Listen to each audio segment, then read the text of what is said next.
What's going on, everybody? Welcome back to CM Aviation. Hope you're having a fantastic day today, and today I have a very exciting model review for you all. Today we're going to be taking a look at the GeminiJets 1:400 scale Alaska Airlines Boeing 737 MAX 8. I hope all of you are excited for today's video, as this is a really cool aircraft and I'm very excited to take a look at it. So with all that being said, let's go ahead and get started with the box and go from there, everybody.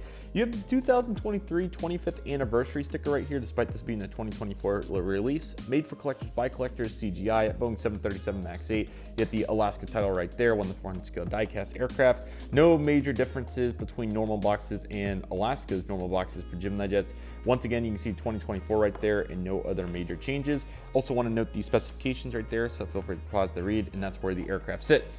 I also want to give a huge thanks to Brad from Custom Panel Diorama Panels, There's his information right there for making this board. This is the first time this is appearing in any review, so definitely feel free to check out what he's got going, as he has some really cool products. But this one's really cool as it's got the darker runway color, and as a result we'll be able to see Euro whites just like this one, just a little bit better. So very happy with how this turned out, and huge thanks to him and what he's done for our amazing community to continue to elevate and enhance the 1:400 scale landscape as we know it today.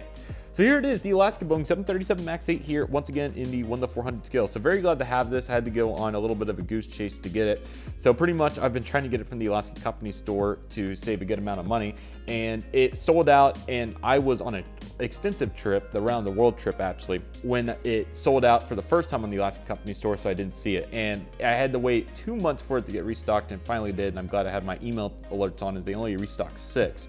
So I had to jump right on it, and fortunately I was able to get it, and now it's here. So very glad to have the Alaska 737 MAX 8, saved a couple bucks with it, and overall it's looking really nice. So yeah, it's a really cool aircraft. They did a really good job on the details and so forth. It's pretty much just like the MAX 9 that we took a look at many years ago in a massive unboxing. So yeah, with all that being said, we won't waste any further time, and we will go ahead and get started. I'm actually just gonna get this a little bit closer for you all so you can see this as adequately as possible. So yeah, I hope all of you are excited for this once again, and without any further delay, let's just go ahead and get started. So here's the cockpit windows along with the nose cones. You can see the pitot tubes and various details here. Get the Proudly All Boeing sticker right here, which has finally became accurate. And you can see nose landing gear here. You can certainly see where the strut is very extended. The 737 MAX mold has had this issue a couple times, and it's not the end of the world for Gemini here. I mean, it's probably the biggest discrepancy with the aircraft, so it doesn't bug me too much, but I do notice it, so just wanted to make a mention of that. Maybe at some point they can readjust it and fix it up a little bit, but it's not too bad. Just wanted to make note of that. So there's what we got going there. But nose landing gear door is sized adequately, so that's nice. Then you have the L1 door right here, and you also got the One World logo along with the welcome board titles, so looking very sharp for those. Here's the Alaska Airlines billboard titles, which are looking very nice as well. So they have a good amount of first class here on these Alaska MAX 8s, and then you got some economy plus followed by economy, so that's exactly what you're gonna have back here. So all that's looking nice. A little bit of panel detail here, and overall this all is looking very sharp, and certainly is making quite the difference here for Alaska. So definitely loving to see that. There's the live edge. It's looking very nice. I'll go ahead and move the board just a little bit so you can get some different views of it, including the fan blades. So there it is, looking very nice. One of the best aspects of the Gemini Boeing 737 MAX mold is 100% has to be that wing detail there with the flap slats and speed brakes. I certainly want to highlight the speed brake detail with the indentations and so forth. It's really nice, and definitely some of the best in the 1:400 scale. So extremely impressive. It's certainly glad to see how awesome that looks, and you can certainly see all of what that looks like right there. So certainly very cool and looking very sharp right there. You can also see the winglets there with the 45-degree angle, so that's certainly looking nice. And then you have the various colors that go along with that, the light green, the mid-tone blue, and the navy. So that's certainly looking very nice, and overall very sharp, and definitely very excellent to see what they have done here with this aircraft. You can see the antenna there in the middle of the aircraft, which certainly has some nice details surrounding it, and you also have the emergency exit right there, so you can see the slide and the various components associated with that. And I think these hold around 175 people. The GeminiJets box specifies 162 in mixed class, which I don't know if, it seems like Alaska would have a few more than that. I certainly don't know though. So anyway, looking very nice no matter what the case is. And then the rest of the aircraft's pretty simple back here. Just got the rest of the passenger windows, and you get the registration of this airframe, which is November 801 Alpha Kilo. I think this was the first Alaska MAX 8 delivered. You have the stubby antenna there as well, and then you have the tail. Really good color here on Chester this time. I think they did a exceptional job putting this aircraft together, looking sharp and overall great detail here. So certainly glad to see that. You can see the various color palette there as well. And then you get the horizontal stabilized APU back here as well. Here's a sideways profile here of it so you can get a better view of the aircraft. Yeah, this model is definitely fantastic. They did a really good job putting it all together. So certainly happy to see that. And as I pan the aircraft around, you can get a view of it. And then we'll take a look here at the baggage door and the other aspects of the aircraft on the right side of the fuselage. So I can certainly see a baggage door under the S of Alaska. So there's that one.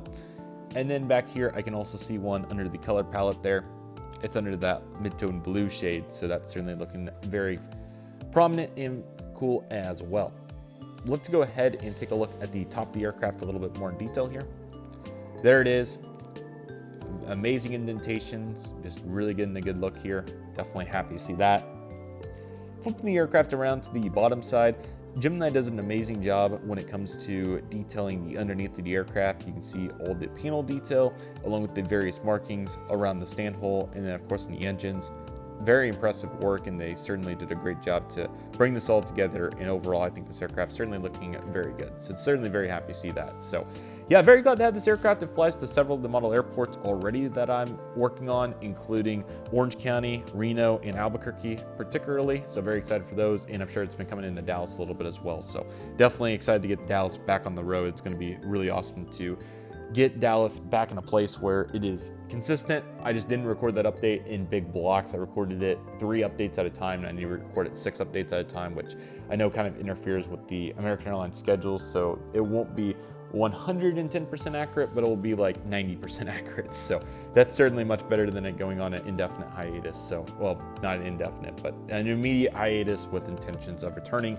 Hopefully this summer, that's my plan. If I can get all the content filmed here, I'm definitely hopeful to have Dallas returning by June. That's my goal. So I know that still sounds a ways out, but certainly have several exciting aspects of it that I've been working on behind the scenes, and I'm excited to bring it back to life when I have the opportunity. So there's certainly many exciting new aircraft that I really want to feature in it, and I just really want to get it back going as it's a cornerstone here of the channel. I know so many of you enjoy it, and I certainly do as well. It's just been Great Plains is just a priority. I hate to be honest, but that's the legitimate truth. You all love Great Plains so much. The viewership certainly tells the story on Great Plains, and that has to take priority over Dallas, but Dallas will certainly be back in action here very soon. But regardless of the case, I really hope all of you enjoyed this review on the Alaska MAX 8.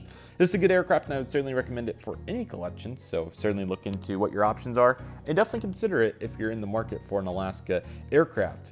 With that being said, that'll do for today's video, everybody. Thank you all so much for watching. I want to thank each and every one of you for watching. My name's CM Aviation. Take it easy, everybody. Stay safe. Trust the process. Do you love and love you do. My name's CM Aviation. I want to thank you all so much for watching, and I'll see you all soon as CM Aviation is signing off.